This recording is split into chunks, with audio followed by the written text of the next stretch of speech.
Bonjour à tous, j'espère que vous allez excellemment bien. Et on continue avec le Dakar. Après la présentation de ce Dakar, il y avait deux, trois petites erreurs pour ceux qui s'en sont aperçus. Nani Roma est pas sur Mini mais sur un Bugward. Enfin, c'est un nouveau véhicule. Et puis il y avait aussi une erreur avec Gonçalves qui est plus chez Honda mais qui est chez Hero, hein. Je me suis fié, on va dire, vous savez, aux photos qu'il y a sur le site du Dakar, et c'était les photos de l'année dernière. Je me suis fait avoir. Désolé pour ça. On va faire donc le résumé de cette première semaine, voir également qui peut s'en sortir, qui peut encore gagner le Dakar, qui l'a déjà perdu. Et puis surtout, donc une sorte de top et flop un petit peu de cette première semaine. Et puis je vais aussi donner mon avis, je vais commencer par ça, donner mon avis sur le parcours, sur ce nouveau pays, l'Arabie Saoudite, traversé par le Dakar, et puis sur la réglementation qui a légèrement changé. Eh bien, pour moi, les paysages sont fantastiques. Si je devais donner une note, je mettrais sur le parcours, hein, je mettrais un 17 sur 20. Je suis juste un peu déçu, il manque un peu de dunes. Mais et puis je suis pas sûr qu'il y en ait totalement lors de la deuxième semaine, donc c'est pour ça que je suis un peu déçu de ce côté-là. Après, on a des beaux endroits, on a un parcours qui est varié, ça c'est clair et net. Le Dakar, c'est pas que des dunes, hein. Et ça j'en suis conscient, mais j'aurais aimé en avoir un peu plus, hein. Il y a vraiment des très belles choses, je trouve. Il y a eu l'étape 4, l'étape 3 et l'étape 4 étaient magnifiques en termes de paysage. Enfin, regarder à la télévision, c'était fantastique. Il y a eu vraiment des très très belles choses. Moi, pour l'instant, je suis satisfait de ce Dakar. Je mets que 17 sur 20 parce que voilà, j'aurais aimé avoir un peu plus de dunes. Pour l'instant, me manque un petit peu, on va dire, mais ça va peut-être arriver dans la deuxième semaine. Je suis pas totalement sûr parce que là maintenant, on a vraiment un peu les profils de chaque étape. Je suis pas complètement sûr qu'on ait 150 ou 200 bandes de dunes sur une étape. Mais là, on a commencé à en voir un petit peu vendredi. Parce que là, aujourd'hui, c'est la journée de repos, c'est pour ça que je fais cette vidéo. Mais voilà, on verra comment ça se passe. Ce que j'ai bien aimé également au niveau de la réglementation, c'est qu'on sent que le roadbook au dernier moment, ça a un impact assez important sur les étapes où c'est arrivé, surtout pour les motards, aussi pour les autos. C'est plus compliqué, ça demande de se creuser un petit peu les méninges, et ça permet surtout aux amateurs avertis, aux gentleman drivers, je dirais, de pouvoir se mêler avec les meilleurs. Et ça a eu des conséquences parce que chez les pilotes moto, beaucoup d'abandons déjà depuis le début du Dakar. On a perdu de Yamaha, on a perdu sur chute, hein, on a perdu Sunderland également. Et puis on a perdu Van Beveren de Soultray, j'ai oublié un concurrent, on a perdu du monde, et il y a déjà plus grand monde qui peut se bagarrer pour la victoire, même si encore une fois il y a encore des petites, ils sont 4 ou 5 je pense à pouvoir se bagarrer pour la victoire en moto, parce qu'il va se passer je pense encore pas mal de choses lors de cette deuxième semaine, surtout qu'il y a encore une étape marathon qui va arriver. L'étape super marathon par contre ne m'a pas forcément totalement convaincu. Bon, à part Gonçalves qui a dû changer son moteur, je suis pas sûr que ça ait eu des conséquences énormes au niveau du classement. Mais j'ai trouvé, l'idée est pas mauvaise, je pense qu'il faudrait peut-être la mettre en place également pour les autos ou ce genre de choses. Mais voilà, au moins sur la navigation c'est réussi, et on peut s'en satisfaire. Voilà, après pour la course, je trouve que la course est plutôt animée, il se passe plutôt beaucoup de choses, j'ai pas grand chose d'autre à dire. Donc on va s'attaquer au plus au moins, on va essayer d'éviter de faire une vidéo qui dure aussi 30 minutes comme la première. On va faire le résumé des classements de chaque catégorie, sauf les mal motos, même si je crois me rappeler qu'en mal moto, je peux vous le faire tout de suite, de toute façon on va faire les mal motos. C'est Loïc Minaudier, je crois, qui est devant, avec Olivier Pain qui est pas loin. Je crois que c'est Minaudier qui est en tête en mal moto. On va commencer par les motos, de toute façon, avec un Ricky Brabec qui est en tête du classement assez largement. 20 minutes d'avance, comme l'année dernière, mais il avait abandonné en deuxième semaine. Pour le moment, c'est Yamaha qui a tout perdu. C'est le flop de ce Dakar avec Van Beveren et de Soultray qui de toute façon n'ont pas réussi à être ultra performants, il faut le dire, hein. Van Beveren sur les 3 premiers jours, il était jamais dans le tempo.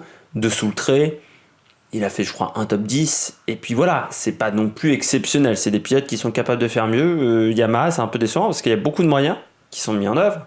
Depuis quelques années chez Yamaha, on a mis de l'argent, C'était pas le cas il y a une dizaine d'années sur le rallye raid. Pour l'instant, on voit pas trop les retombées. Donc c'est vrai que c'est un peu décevant. Et puis Van Beveren, j'ai des doutes sur sa capacité à continuer à être performant.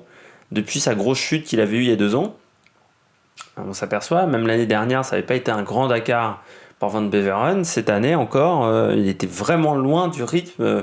Il était même derrière dessous le trait. Donc j'ai du mal à savoir s'il est capable encore d'avoir un bon rythme sur un rallye raid.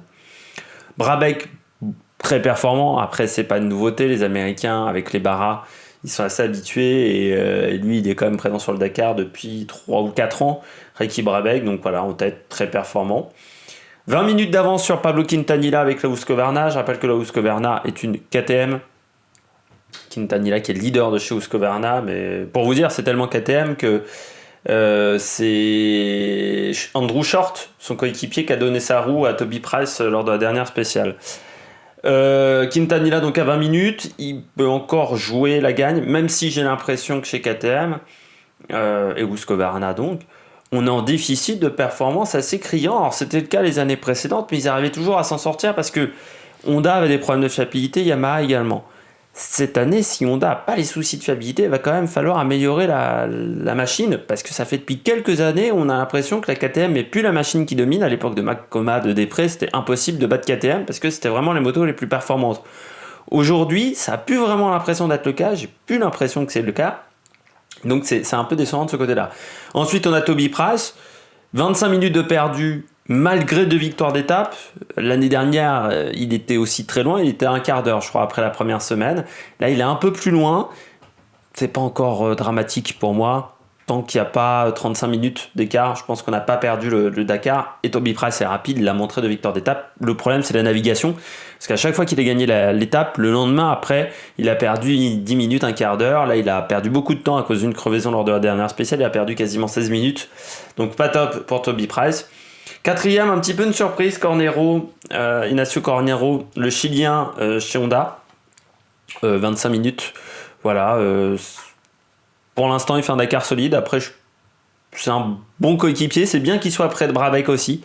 Parce que voilà, Honda a encore 3 motos bien classées. Donc ça, c'est plutôt intéressant. Surtout qu'ils vont avoir peut-être un Kevin Benavides qui va faire maintenant le rôle du porteur d'eau. À voir s'il a réussi à réparer son moteur. Ça, c'est encore en attente. 5e, Johan Barreda. Et oui, il est encore sur le Dakar, Barreda. Et il est encore là. C'est étonnant. Lui qui souvent abandonne. 32 minutes de retard, jamais vainqueur de spécial. Ça, c'est une première, je crois, pour Barreda. Est-ce que c'est l'année de la raison, l'année de la maturité ? 32 minutes, ça commence à faire un petit peu. Surtout, j'ai l'impression qu'il est quand même moins performant que ses équipiers. Mais avec Barreda, on peut s'attendre à tout. Mais c'est incroyable qu'il ne soit pas tombé. Après, c'est peut-être une demande de ses patrons qu'il reste jusqu'au bout. Mais j'ai peur qu'il devienne un porteur d'eau de luxe. Si ça continue comme ça. 6e, Matthias Walkner, 33 minutes. C'est le dernier, je pense, qui peut jouer la gagne. Walkner, parce que Walkner, on sait qu'il est capable de faire des coups de navigation. C'est comme ça qu'il avait gagné son Dakar. C'est pas le plus rapide, mais c'est un pilote qui est fiable, qui abandonne très rarement. Sur les courses, il est engagé. Il est très bon en navigation. Et dans les dunes, ça peut aider dans les jours à venir. Donc, il faudra faire attention à Walkner, même si il n'est pas le plus rapide. Encore une fois, c'est le problème de la KTM cette année, elle n'a pas l'air d'être ultra performante. Et puis derrière, on retrouve Luciano Benavides, un peu loin. Donc les 2 flops, vous l'avez compris, c'est Yamaha. Premier français, Adrien Maech sur la Sherco, qui ne devait pas faire le Dakar, qui a 1h30 quand même déjà. Ça va pas être facile de récupérer le top 10, parce que c'est Franco Kaimi qui est 10e avec 1h10 de retard. Il y a quasiment 20 minutes d'écart entre les deux.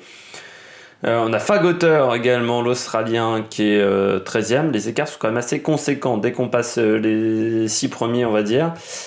Première féminine, là, il y a Sainz, qui est à 2h36, qui a chuté, qui a eu un peu de mal. Et puis, bonne performance également, quand même, de Rance Branch, qui est amateur. Alors, amateur éclairé, Rance Branch, mais voilà, qui a remporté une victoire de spécial. Bonne course. Et puis, Benavides, donc 28e désormais, à 4h04. Voilà, ça commence à être compliqué. Et puis il y a toujours Gonçalves sur l'aéro, mais qui est très très très très loin. Il est 46e pour le Gonçalves, pour ses fans. Voilà, mais Et puis Taipei, la petite Sudaf, qui est 60e. Ça, c'est les personnes qu'on a vues lors de ces débuts de Dakar. Je vais arriver à articuler. Du côté des quads, Casale au-dessus du lot. Pas grand-chose à faire face à Casale. Il est prenable, mais là, maintenant, il peut gérer. Il a 38 minutes d'avance, à part une énorme erreur de navigation. Ça semble quand même bien fait. 38 minutes d'avance sur Simon Witz. Bonne année pour Simon Witz. Je l'avais dit lors de ma présentation de cette catégorie, c'est que les quads, les Français pouvaient vraiment tirer leur épingle du jeu. Parce que voilà, cette année, c'est assez particulier. Du côté des quads, on a perdu les frères Patronelli, par exemple, on a perdu pas mal de monde. C'est vrai qu'à part Casale, il n'y a pas grand monde. Et Rafale Sonic 3ème, 1h14. Bon, j'ai l'impression quand même que du côté de Rafale Sonic, il perd du temps tous les jours régulièrement. C'est la vitesse pure qui manque. C'est vrai qu'il est plus tout jeune non plus, le Polonais. Je crois qu'il a 55, 56 ans. C'est un vieux monsieur, un vieux pour le quad quand même, qui est assez exigeant. Et puis 4ème, Alexandre Giroud à 1h56. Mais ça fait du bien de voir les Français. On a Sébastien Soudet qui est 7ème, un petit peu loin désormais. Mais voilà, on voit les Français. Et puis le premier débutant, c'est Tony Vingout qui est 10ème. Mais voilà, Casale, il va être dur à aller chercher normalement dans cette catégorie. Ça va même être impossible. Du côté des autos, deuxième catégorie forte de ce Dakar, et bien là, c'est une bagarre à 3 qui se dessine. Je pense qu'on a compris chez les autres qu'on ne pourrait pas aller chercher les 3 hommes de tête, même s'il faudra se méfier. Dalaraji, qui est quand même 4ème à 36 minutes, c'est pas totalement perdu pour Yazid Dalaraji. Sur un grand coup de navigation, il peut y arriver. Terranova, se méfier quand même d'Orlando Terranova, c'est pas le plus rapide, mais il a beaucoup d'expérience, même s'il connaît pas l'endroit, et c'est un pilote fiable, même s'il est avec l'ancien Mini Terranova, c'est-à-dire il n'est pas avec le buggy, il est avec la version 4 roues motrices. Carlos Sainz donc en tête avec 7 minutes d'avance sur Nasser Al-Attiyah et 16 sur Stéphane Peterhansel. C'est dommage pour Stéphane, il a perdu beaucoup de temps en début de Dakar. Là il a remporté quand même 2 spéciales en 6 jours. De toute façon, chez Toyota, c'est un peu le souci. On n'est pas très rapide pour le moment. Alors certes, les terrains ont plutôt été favorables au buggy. Le buggy a des débattements de suspension un peu plus importants que les 4x4 qui ont des débattements contrôlés, qui sont dérivés de série. Le Hilux des chez Toyota est certes un véhicule de course, c'est un prototype on va dire, mais il doit quand même ressembler au Hilux de série à minimum. Alors que le Mini X-Red de Peterhansel et Carlos Sainz, c'est un buggy, donc il ressemble à rien, à part qu'il a une petite tête de Mini devant, et encore, il faut vraiment chercher. Beau travail cet hiver, de toute façon, de Mini, même s'il y a moins d'argent chez X-Red. On sent qu'on a amélioré le véhicule, ça fait quand même depuis 4-5 ans qu'on a démarré vraiment le projet buggy chez X-Red. Au départ, c'était le buggy même qu'avaient utilisé Al-Attiyah et Sainz l'année où vous avez été viré de Volkswagen. Il n'était pas très performant et c'est une évolution en fait. Ils ont retravaillé, mais les premiers buggy qu'ils utilisaient, c'était vraiment des évolutions de celui-là. Maintenant, ça n'a plus grand-chose à voir. Ça a aussi été créé par Gerlin Chichrit. Ce buggy, il a été utilisé par Gerlin Chichrit. On se souvient qu'il avait réussi à cracher son buggy en jour de repos, ce qui n'avait pas vraiment plu au patron du team X-Red. Mais très clairement, pour le moment, la Toyota est moins rapide que les buggy. On verra dans le sable. C'est vrai qu'avec la traction, si vous avez des dunes très lentes, la motricité que vous avez grâce aux 4 roues motrices peut être un avantage, mais pour l'instant, Al-Attiyah et Baumel ne peuvent pas aller chercher les hommes devant. Et vu que Carlos Sainz et Lucas Cruz, pour l'instant, ne font pas d'erreur, ils font une très bonne navigation, ils font un très bon travail, pour l'instant, c'est compliqué. Se méfier quand même de Peterhansel qui est un vieux renard, comme Yazid Al-Araji. Terranova qui est encore là. Serradori à 50 minutes avec son buggy SRT, son buggy Sudaf. Très rapide, le français, et je vous en avais parlé déjà lors de la présentation de ce Dakar. Eh bien, je ne vous ai pas menti, il est rapide. Et puis derrière, on trouve De Villiers et Ten Brinke, qui sont désormais des coéquipiers de luxe pour Carlos Sainz. Pour Nasser Al-Attiyah, chez Toyota, parce qu'ils ne peuvent plus jouer la gagne, 1h12 de retard pour Ten Brinke. C'est décevant. On ne le voit pas aux avant-postes. Puis Gigné De Villiers qui a quand même remporté une spéciale. Donc ça va mieux pour Gignac De Villiers, puisque l'année dernière, ça faisait depuis 2 ans qu'on avait des doutes sur la vitesse de De Villiers. Et puis, du côté... 3 Français sont à la porte du top 10. tient la chaume, Jérôme Pélichet et Ronan Chabot qui se battent à coup de vraiment pas grand chose, à coup de secondes, on va dire, avec aussi un chinois Wei Yan. Et tout ça se tient en pas longtemps avec Martin Prokop parce qu'entre le 10e et le 15e, il y a simplement 12 minutes. Donc autant dire que pour le top 10, il risque encore de se passer pas mal de choses, surtout s'il y a des abandons devant. Puis le premier débutant, c'est toujours Fernando Alonso qui fait un bon Dakar, solide, intelligent. Ce qui est tout à fait normal pour Fernando Alonso, qui est 16e avec Marc Coma, qui est quand même pas n'importe qui. Et qui remonte un peu au classement, lui qui a arraché une roue dans la poussière. N'importe quel débutant au Dakar fait cette erreur, c'est-à-dire de vouloir dépasser en hors-piste un concurrent qui est devant lui quand il y a un petit peu de poussière et on voit pas la pierre et pof, la grosse pierre, on arrache un train avant ou un demi-train avant dans le cas de Fernando Alonso, mais qui a bien mécaniqué parce qu'il l'a remplacé en 2h30, ce qui reste quand même une sacrée performance. Et sinon, il perd un peu du temps tous les jours, mais moi je le voyais beaucoup plus loin en termes de rythme. Hein. Je m'attendais à quelque chose un peu moins performant, il est rapide. Et puis le premier vainqueur de ce Dakar, Baïdostas Zala, qui est 19e lui à 4h12 avec l'ancien Mini. Ça a l'air de se passer pas trop mal. Et puis les frères Coronel, Tim et Tom Coronel, qui sont 23e. Et Christian Lavieille en production, qui est 27e avec un Toyota Land Cruiser de série. On passe au SSX. Du côté des SSX, on a perdu beaucoup de monde. On a perdu Cyril Després, par exemple, en catégorie proto. Et là, c'est toujours Tchaleco qui est en tête avec 9 minutes d'avance sur Kazekuri. Ça va très clairement être la bagarre entre les deux.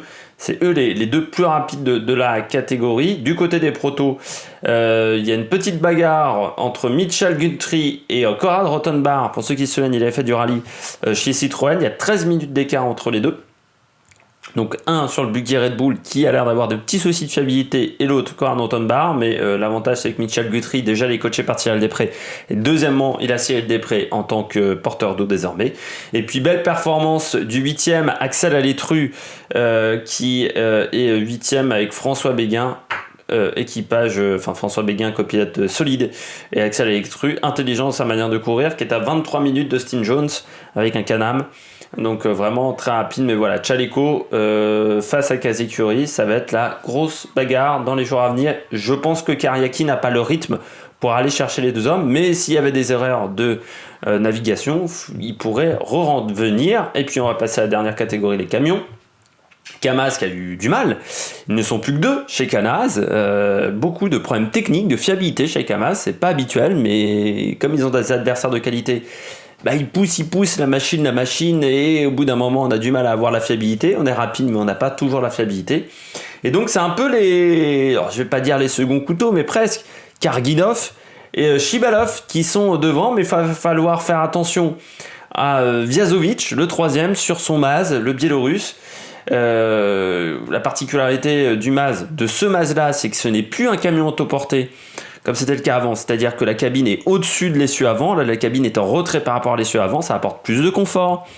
En visibilité, c'est parfois un peu moins bien dans les dunes parce que vous voyez que le ciel, mais comme en auto. Par contre, ça a vraiment un atout en termes de confort, de répartition des masses également. C'est-à-dire que vous n'avez pas de la masse qui est devant l'essieu avant, il y en a beaucoup moins. Donc voilà, ça permet d'avoir une meilleure stabilité et c'est la même technologie qu'avait pris Evico avec Gérard De Reuil, donc ça marche. Vu que De Reuil avait battu les Kamaz. C'est vrai que cette année, ça se passe pas très bien pour Kamaz. Et puis on finit avec Alexo Press 4e et Martin Marchik 5e devant Van Kasteren, Sotnikov et deux autres Maz qui sont maintenant porteurs d'eau. Eh bien, j'espère que vous avez aimé cette vidéo. On fera un bilan du Dakar. On fera un bilan global du Dakar avec les tops, les flops.